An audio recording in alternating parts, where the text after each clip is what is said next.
नमस्कार। TYBA हिंदी विशेष paper में आप लोगों का स्वागत। DSE 4A हिंदी भाषा का विकास इस पाठ्यक्रम का यूनिट नंबर 3 जो है, यूनिट नंबर 3 का भाग आ, हिंदी के प्रचार प्रसार में सामाजिक संस्थाओं का योगदान। ये हमारे उप प्रकरण का नाम है। इसमें ईसाई मिशनरी, ब्राह्म समाज और थियोसॉफिकल सोसाइटी, इन 3 सामाजिक संस्थाओं का हमें अध्ययन करने का है। इनमें सबसे पहले हम देखते हैं कि ईसाई मिशनरी। ईसाई जब भारत में आए तो इन्होंने कौन कौन सा कार्य किया हिंदी के बारे में, हिंदी के प्रचार और प्रसार में। यहाँ ऐसे अगर देखा जाए तो राष्ट्रभाषा के प्रचार कार्य में अनेक मिशनरी संस्थाओं का महत्वपूर्ण योगदान है। इस महत्वपूर्ण योगदान में ईसाई मिशनरी, ब्राह्म समाज, आर्य समाज तथा थियोसॉफिकल सोसाइटी, इनका कार्य विशेष उल्लेखनीय है। इनमें से प्रत्येक संस्था के योगदान का संक्षिप्त परिचय जो है, यहाँ संक्षिप्त परिचय हम अभी देखते हैं। सबसे पहले ईसाई मिशनरी जो है, ईसाई मिशनरी ये है कि राष्ट्रभाषा के प्रचार कार्य में ईसाई मिशनरियों ने अपने धर्म प्रचार के लिए राष्ट्रभाषा हिंदी का सहारा लिया था और इसके पीछे का जो उद्देश्य है कि अपने धर्म का प्रचार करना, जिसका उपयोग अप्रत्यक्ष रूप में राष्ट्रभाषा के प्रचार में हुआ है। ईसाइयों ने भारत के बड़े बड़े नगरों में अपने अपने अड्डे जमाकर राष्ट्रभाषा हिंदी के माध्यम से धर्म प्रचार शुरू किया। विलियम केरे ने बंगला में बाइबल का अनुवाद किया। इसके सिवा ईसाई धर्म प्रचारकों ने, पादरियों ने अपने अपने छोटे मिशन स्कूल खोले, जिनमें हिंदी के माध्यम का सहारा लिया गया था। यहाँ स्थान स्थान पर उन्होंने अपने स्वतंत्र प्रेस खोलकर शिक्षण संबंधी पुस्तकों के साथ ही बिना दामों की धार्मिक पुस्तकें, पॉम्पलेट जनता में वितरित करने का उपक्रम चलाया था। यानी ईसाई मिशनरी जो थे, ईसाई मिशनरियों का सबसे बड़ा उद्देश्य अपना धर्म प्रचार करना, अपने धर्म का प्रचार प्रसार कर उन लोगों की संख्या बढ़ाना, बाइबल का जो अनुवाद जो है, जो वह हिंदी में लोगों को समझाना, क्योंकि भारत के लोगों को अंग्रेजी के अलावा या अन्य भाषा के अलावा इन्हें मालूम था कि उन्होंने हिंदी को अपनाया है और हिंदी के प्रचार और प्रसार कार्य में उन्होंने भी योगदान दिया हुआ है। ये जो था, तो इस तरह से इन्होंने ये हिंदी का प्रचार और प्रसार का कार्य किया है। आज भी हम देखते हैं कि कहीं नगर नगर, शहर शहर, कस्बे में ये लोग जो है, ये इनके पादरी जो है, धर्म प्रचारक वहाँ के लोगों की बोली में अपने धर्म का प्रचार प्रसार करते हैं और उन लोगों को अपने धर्म के बारे में समझाते हैं। ये ईसाई मिशनरियों का जो पहले जो तो स्वतंत्र पूर्व या स्वतंत्रता के बाद और आज भी ये लोग अपना कार्य, धर्म प्रचार का कार्य कर रहे हैं। तो अप्रत्यक्ष तौर पर उन्होंने भी अपने हिंदी का प्रचार प्रसार किया हुआ है और धर्म का भी प्रचार प्रसार किया हुआ है। इसके बाद में आता है कि ब्राह्मण समाज ये जो है, ब्राह्मण समाज के प्रवर्तक राजा राम मोहन राय थे। राजा राम मोहन राय ने राष्ट्रभाषा के प्रचार कार्य में ब्राह्मण समाज ने भी अप्रत्यक्ष रूप से हाथ बटाया है। राजा राम मोहन राय के बारे में आप लोग जानते हैं कि जिन्होंने सती नामक अमानुष जो पद्धति थी वो बंद करवाई। जो राजा राम मोहन राय बांग्ला भाषा में लिखते थे, उन्होंने फिर अपने विचारों को लोगों तक पहुंचाने का माध्यम जो था हिंदी भाषा को अपनाया है और ब्राह्मण समाज का भी प्रचार प्रसार राजा राम मोहन राय ने हिंदी के माध्यम से किया हुआ है। अप्रत्यक्ष रूप से हम लोगों ने देखा है कि उन्होंने भी हाथ बटाया है। राय ने ईसाई धर्म प्रचार के प्रसार कार्य की प्रतिक्रिया के रूप में क्रांतिकारी जागरण के उद्देश्य से ब्राह्मण समाज की स्थापना की। यानी राजा राम मोहन राय का उद्देश्य जो था, उनके विचार क्रांतिकारी थे। क्रांतिकारी विचार होने के कारण उन्होंने भी अपने धर्म का स्थापना की और धर्म प्रचार किया। उन्हें भी मालूम था कि यहाँ के भारतीय लोगों को केवल एक ही भाषा में हम अपने विचारों को उन तक पहुंचा सकते हैं और वो माध्यम जो है वो हिंदी भाषा का माध्यम उन्होंने अपनाया है। जहाँ उनका उद्देश्य समाज में जो कुरीतियां व्याप्त थी, उन कुरीतियों, अनाचारों, आडंबरों पूर्ण बाह्य आचरणों को समाप्त करना, ये राजा राम मोहन राय का मुख्य उद्देश्य था। कि समाज में जो अनिष्ट रूढ़ी परंपरा कुरीतियां जो थी, उनका विरोध करना, ये राजा राम मोहन राय का मुख्य उद्देश्य था। जहाँ उन्होंने बताया है राष्ट्रभाषा प्रचार आंदोलन के कार्य में भी उन्होंने काफी मात्रा में योगदान दिया हुआ है। यहाँ राजा राम मोहन राय ने भी हिंदी के प्रचार, राष्ट्रभाषा के प्रचार कार्य में उन्होंने काफी मात्रा में योगदान दिया है। किंतु आगे चलकर ब्राह्मण समाज अपने उद्देश्य से भटककर ईसाईयत के प्रचार का अड्डा मात्र बनकर रह गया है। राजा राम मोहन राय की मृत्यु के बाद में उनके अनुयायी जो थे, इनके अनुयायियों ने उस धर्म का प्रचार प्रसार करने के अलावा ये ईसाई धर्म प्रचारक के अड्डा मात्र बनकर रह गया है। तो इस तरह से बांग्ला में लिखने वाले राजा राम मोहन राय इनका पूरा नाम है और राजा उन्हें उपाधि मिली हुई है। जो विद्यार्थी इतिहास पढ़ते होंगे, इतिहास पढ़ा होगा, उन लोगों को मालूम होगा कि राजा राम मोहन राय का शैक्षणिक, सामाजिक बहुत सारा कार्य है।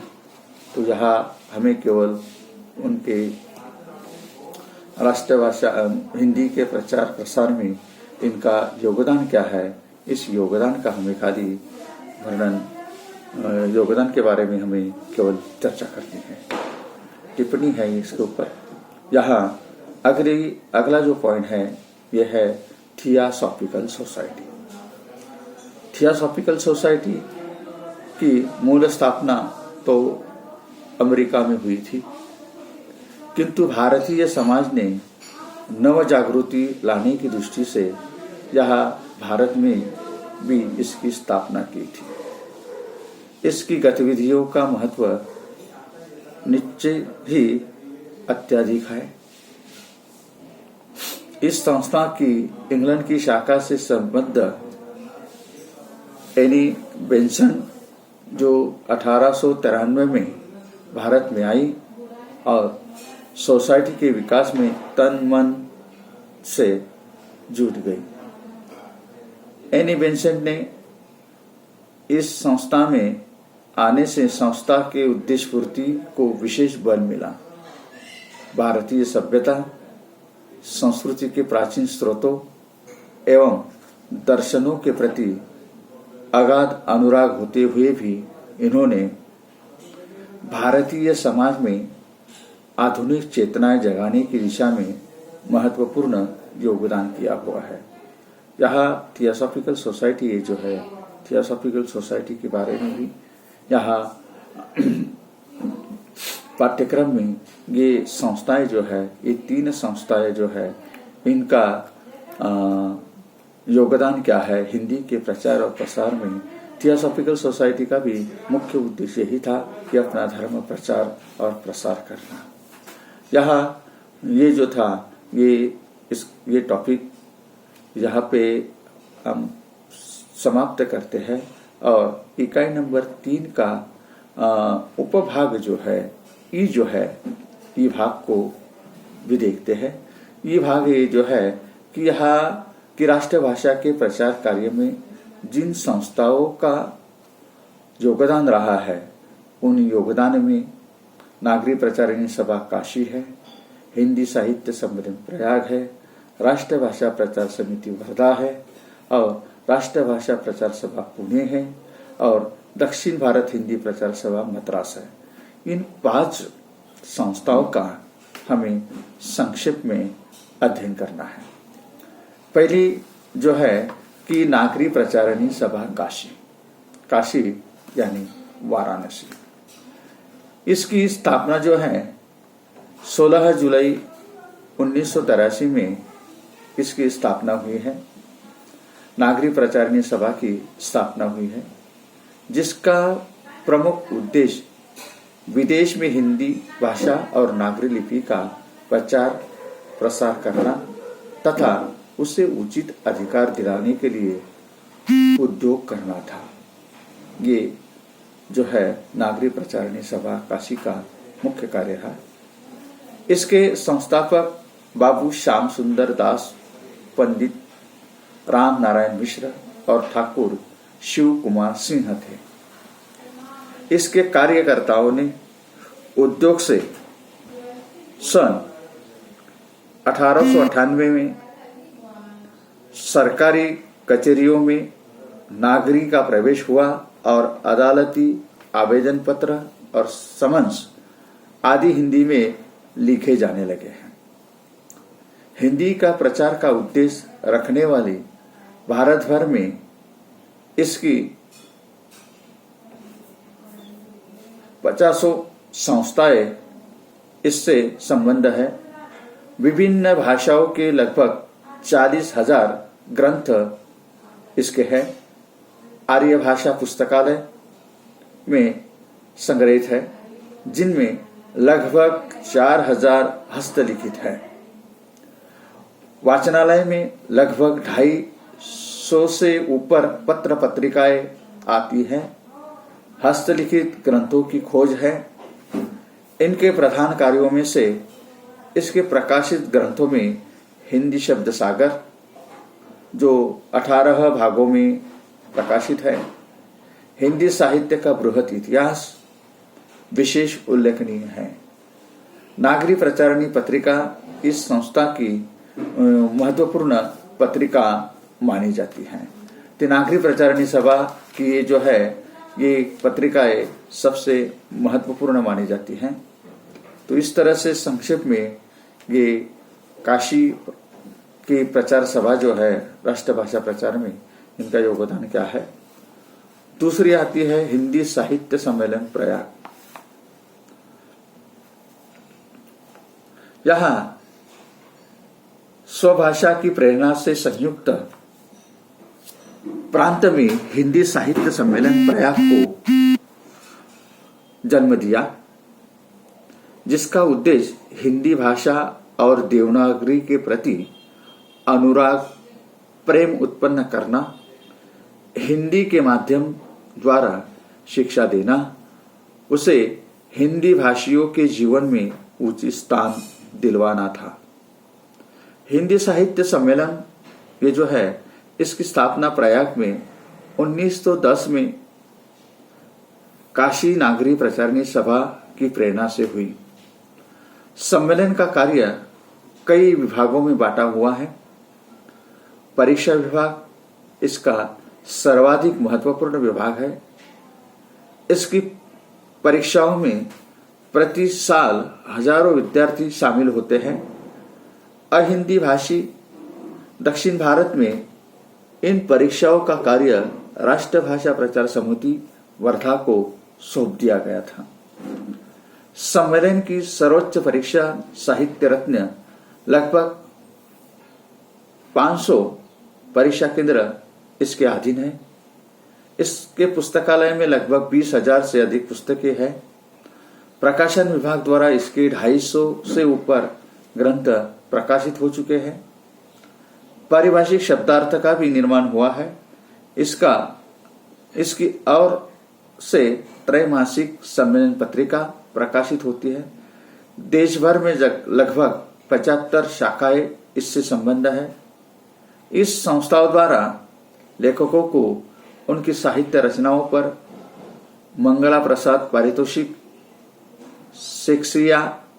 शेक्सपियरिया महिला पारितोषिक, मुरारकर पारितोषिक इत्यादि पुरस्कार प्रदान किए जाते हैं। राजश्री पुरुषोत्तम दास टंडन इस संस्था के प्रमुख प्रेरक व्यक्ति थे। इस संस्था के तत्वावधान में पंडित मदन मोहन मालवीय के प्रयत्नों से काशी विश्वविद्यालय की स्थापना हुई थी। इस तरह साहित्य सम्मेलन प्रयाग के बारे में हम लोगों ने देखा। अब देखते हैं कि राष्ट्रभाषा प्रचार समिति वर्धा। राष्ट्रभाषा प्रचार समिति वर्धा की स्थापना 1936 में हिंदी साहित्य सम्मेलन के तत्वावधान में राष्ट्रभाषा समिति वर्धा की स्थापना हुई, जिनके द्वारा अखिल भारत में अहिंदी भाषी प्रदेशों में राष्ट्रभाषा के प्रचार और संगठन का कार्य चलता रहा है। महात्मा गांधी इसके संस्थापक थे। समिति के प्रधान सदस्यों में महात्मा गांधी, डॉक्टर राजेंद्र प्रसाद, सुभाष चंद्र बोस, जवाहरलाल नेहरू, पुरुषोत्तम दास टंडन, मानलाल बजाज, आचार्य नरेंद्र देव, काका कालेलकर, बाबा राघवदास आदि इसके प्रमुख रहे थे। राष्ट्रभाषा प्रचार समिति की परीक्षाओं में भी प्रतिवर्ष हजारों विद्यार्थी सम्मिलित होते हैं, जिनके देश विदेश में 2,500 से अधिक परीक्षा केंद्र हैं। गुजरात, मुंबई, विदर्भ, नागपुर, मध्य प्रदेश, राजस्थान, आसाम, बंगला, मणिपुर, तत्काल मराठवाड़ा, इन संस्थाओं पर भी इसकी प्रांतीय समुदाय स्थापित है। राष्ट्रभाषा तथा राष्ट्र भारती इसकी 2 प्रधान मासिक पत्रिकाएं हैं। विभिन्न परीक्षाओं के लिए पाठ्यक्रम की पुस्तकों का प्रकाशन स्वयं ये समिति जो है, ये समिति ही करती है, जिसके लिए उनका अपना प्रेस भी है। पुस्तकालय में करीबन 10,000 से भी अधिक ग्रंथ है। तो इस तरह इस राष्ट्रभाषा प्रचार समिति का भी योगदान हिंदी के प्रचार प्रसार में महत्वपूर्ण है। राष्ट्रभाषा प्रचार समिति का एक घोषवाक्य है, एक हृदय हो भारत जननी। ये इसका घोषवाक्य है। यहाँ वर्धा में, विदर्भ में ये संस्था आज भी कार्य कर रही है। अनेक प्रकार की परीक्षाओं का आयोजन किया जाता है। हिंदी पढ़ना और हिंदी पढ़ाना एक प्रकार की राष्ट्र सेवा मानी जाती है। ये भी इनका फिर भी ये इनका राष्ट्रभाषा प्रचार समिति वर्धा में स्वतंत्र पूर्व ये संस्था है। स्वतंत्रोत्तर मतलब स्वातंत्र मिलने से पहले ये संस्थाएं काम कर रही हैं। यहाँ हम अगली जो राष्ट्रभाषा प्रचार सभा पुणे जो है इसके बारे में थोड़ी चर्चा करते हैं कि राष्ट्रभाषा प्रसार के कार्य में उद्देश्य पुणे में महाराष्ट्र राष्ट्रभाषा सभा के नाम से संस्था का संगठन हुआ। इस संस्था के प्रधान उद्देश्य वही है जो वर्धा के राष्ट्रभाषा समिति के हैं। इसका स्वरूप अखिल भारतीय नहीं है, बल्कि इसका कार्य महाराष्ट्र तक ही सीमित है। गोपो नेने इसके संस्थापक हैं। यह संस्था अपनी प्रचार परीक्षाओं का आयोजन स्वयं करती है। प्रवीण और पंडित इनकी सर्वोच्च परीक्षाएं हैं, जिसमें साल भर में हजारों विद्यार्थी सम्मिलित होते हैं। सभा का अपना एक पुस्तकालय एवं ग्रंथालय है। हजारों ग्रंथों से ये ग्रंथालय समृद्ध है। सभा का अपना निजी प्रेस भी है। ये मतलब राष्ट्रभाषा प्रचार सभा पुणे का खुद का प्रेस भी है। तो इस तरह से ये राष्ट्रभाषा प्रचार सभा पुणे के बारे में हम लोगों ने देखा। अब दक्षिण भारत हिंदी प्रचार सभा मद्रास या चेन्नई सन 1918 में साहित्य सम्मेलन प्रयाग के इंदौर में संपन्न अधिवेशन में पारित प्रस्ताव के अनुसार हिंदी साहित्य दक्षिण भारत में हिंदी प्रचार का कार्य हिंदी प्रचार सभा द्वारा पूज्य बापूजी के सुपुत्र देवीदास गांधी के सूत्र संचालन में जोर शोर से आरंभ हुआ।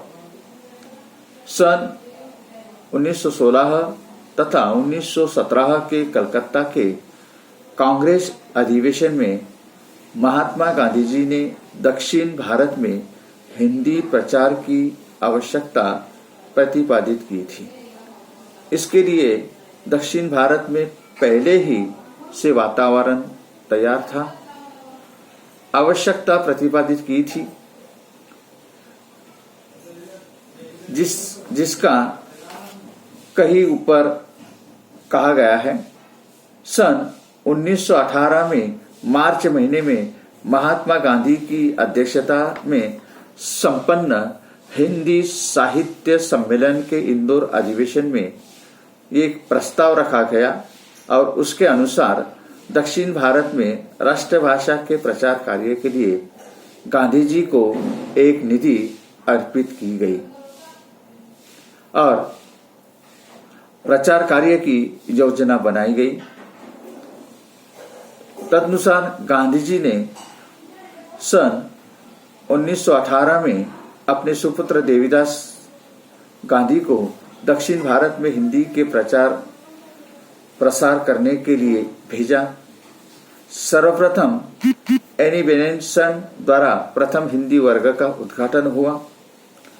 कई उत्तर भारतीय हिंदी के प्रचार के लिए दक्षिण भारत में गए, जिनमें से थे लक्ष्मी नारायण चतुर्वेदी, देवदूत विद्यार्थी, रामानंद शर्मा आदि प्रमुख थे कि जो उत्तर भारत से दक्षिण भारत में हिंदी के प्रचार और प्रसार के लिए गए हैं। दक्षिण के लोगों में पंडित सिद्धनाथ पंत, श्री P.K. केशवन नायर, पंडित ऋषिकेश शर्मा, पंडित सत्यनारायण, पंडित हरीश शर्मा आदि ने व्रतधारी की भांति पूरी निष्ठा के साथ उत्साह से हिंदी का प्रचार किया। हिंदी जो है ये सन 1918 से 1927 तक ये कार्य चला हुआ है। दक्षिण भारत हिंदी प्रचार सभा प्रयाग के हिंदी साहित्य सम्मेलन के तत्वाधान में यह संस्था कार्य करती रही और फिर वह स्वतंत्र रूप से अपने प्रचार अभियान में आगे बढ़ गई है। सन 1927 में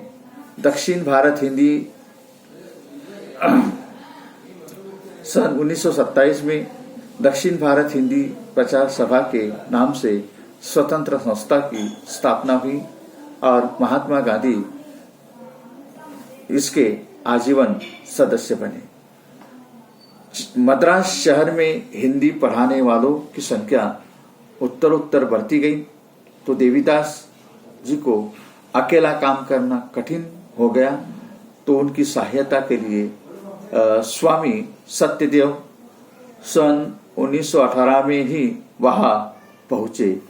प्रचार कार्य के लिए उत्तर भारत के कार्यकर्ता वहां गए। उसके बाद दक्षिण के ही कार्यकर्ता तैयार हुए और दोनों के सहयोग से दक्षिण में हिंदी प्रचार का जो कार्य आरंभ हुआ उसका सिलसिला अभी तक चल रहा है।